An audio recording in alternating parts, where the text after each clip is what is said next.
Everyone, जय माता दी सभी को। कैसे हैं आप लोग? माता रानी की कृपा से स्वस्थ होंगे, यही उम्मीद है। माता रानी आप लोगों पर हमेशा कृपा दृष्टि बना रखे। आइए जानते हैं कि कार्तिक पूर्णिमासी के दिन हमें दीपदान किस प्रकार से करना है। अगर हमारे आसपास गंगा नदी नहीं है, यमुना नदी नहीं है और हमें दीपदान करना है, क्योंकि जल में जो दीपदान किया जाता है बहुत महत्वपूर्ण होता है, हमारे सौभाग्य को अखंड रखता है। और कार्तिक पूर्णिमासी के दिन हमारा अगर हम जो भी दान पुण्य करते हैं वो सारा हमें मतलब हजारों गुना फल प्राप्त होकर मिलता है। अगर जैसे जो भी पूजा पाठ होती है स्थिति और परिस्थिति को देख के की जाती है। अगर हमारी स्थिति जैसी है उस हिसाब से हम पूजा कर सकते हैं। तो अगर हमारे आसपास यमुना नदी और गंगा नदी नहीं और हमें गंगा दीपदान जरूर करना है, तो किस प्रकार से अपने घर में ही कर सकते हैं। तो हमें सबसे पहले हमें एक पात्र ले लेना है। ऐसे बड़ी परात ले लेनी है, जैसे आपके यहाँ कुछ भी बोलते हो उस हिसाब से हमें पात्र ले लेना है। हमें हल्दी ले लेनी है। हल्दी से हमें स्वास्तिक बनाना है अपने थाली में। पात्र ले लिया है इस प्रकार से। अब हमने हल्दी से स्वास्तिक बनाना है।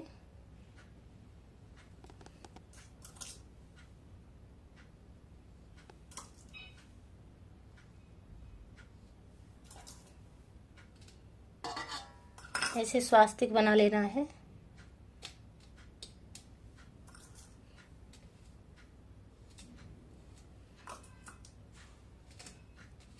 ऐसे हमने स्वास्तिक कर लिया है। अब हमें कोई भी चीज की हमें पूजा जरूर करनी होती है। तो हमें जैसे गंगा नदी पे अगर हम दीपदान करने जाते हैं तो वहां पे भी पूजा करनी होती है। हल्दी कुमकुम से पूजा करनी है और कुछ मिठाई बतासा भी ले सकते हैं। और हमें पुष्प फूल चढ़ाने हैं इस प्रकार से। और पहले हमें गंगाजल डाला जाता है। पहले पूजा करती है, जैसे घाट की पूजा करने के बाद दीपदान किया जाता है। कोई भी नदी तालाब कहीं भी पूजा कर रहे हैं, पहले हमें दीपदान करना है। हमें पहले गंगाजल डालनी है इसमें। ऐसे गंगाजल डाल लिए, फिर हमें पानी जल से ही अच्छे से भर लेना है। ऐसे भर लेना है। और पूजा करने के बाद फिर हमें एक जैसे दीपदान कभी भी खाली नहीं किया जाता है, इस बात का भी विशेष ध्यान रखना है।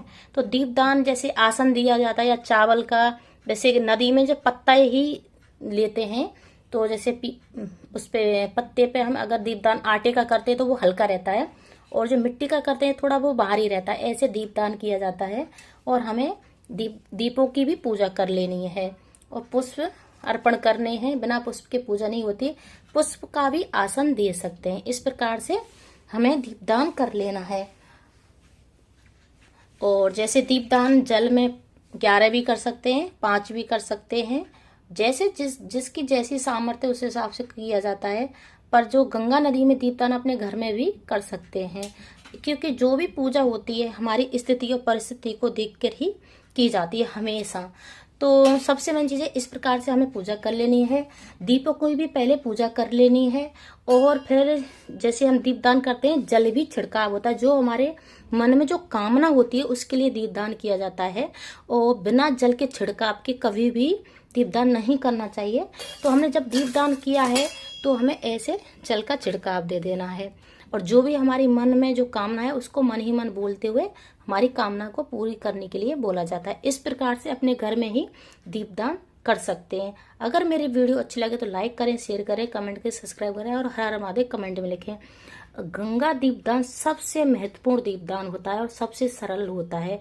तो इस प्रकार से मैंने घर में ही आपको दीपदान बता दिया। अगर बाई चांस आपके पास आसपास नदी है और मेन होता है स्थिति और परिस्थिति को देखकर किया जाता है पूजा, तो आप नदी में जरूर दीपक जलाने जाएं। वहां पे वैसे जैसे मार्केट में पत्तल की जो दोना होते हैं वो भी मिल जाते हैं, उसमें पुष्प लगा के पूजा करके, और आटे का दीपक हल्का रहता है और जल प्रवाह करके आ सकते हैं। और जैसे मिट्टी के भी दीपक उसके घाट पे जल में बहते हुए जल में अगर प्रवाहित करते हैं तो बहुत अच्छा माना जाता है। इस प्रकार से आप दीपदान कर सकते हैं। अगर आपके आसपास नदी है तो उसमें जरूर जलाना चाहिए। अगर नहीं है तो मेरे अनुसार बताए हुए अनुसार आप गंगा का दीपदान का सारा फल प्राप्त कर सकते हैं।